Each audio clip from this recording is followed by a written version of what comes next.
Hello Aries, isang munting mensahe para sa iyo sa itong Setyembre. So, ito ang boat, no?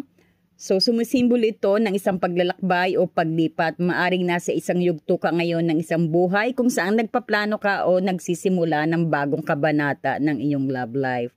So, maaring nangangahulugan din ito na may darating na pagbabago sa iyong relasyon tulad ng paglipat o pagpasok sa isang mas seryosong yugto.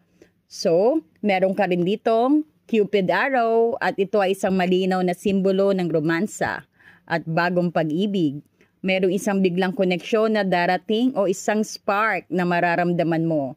So, ang barahang ito ay nagsasabi na handa na ang universo na bigyan ka ng pag-ibig. Karmic relationship. Ang barahang ito ay nagpapahiwatig na ang pag-ibig na ito ay hindi pangkaraniwan. No, mayroon itong malalim na kahulugan at koneksyon mula sa nakaraan.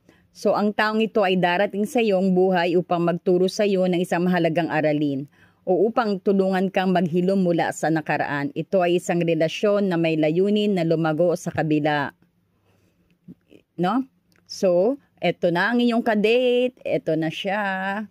So, ito na ang iyong kadate. So, sa lahat ng mga baraha, ang date ang pinaka-practical. Ito ay nagsasabi na ang mga energy na ito ay nagpapakita na sa iyong physical na mundo, no?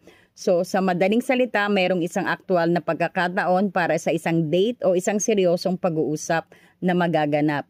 Ito ang unang hakbang na nagpapatunay sa mga mensahe ng ating mga baraha, no? So, maaring ang taong pumunta sa iyo actually is isang office worker, no?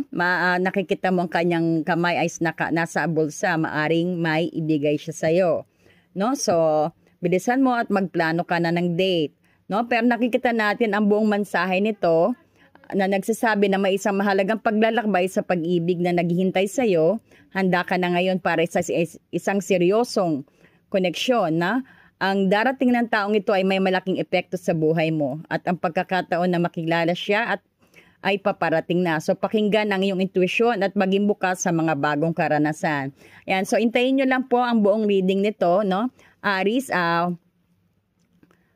sa Lunes, mag-upload na po tayo ng iyong video. So, sana abangan po ninyo kung paano mo pakitunguhan ang iba't ibang relasyon, no? Relasyon sa pamilya, sa pag-ibig, no? Antayin nyo lang po sa ating upload. Thank you so much and God bless you, Aries.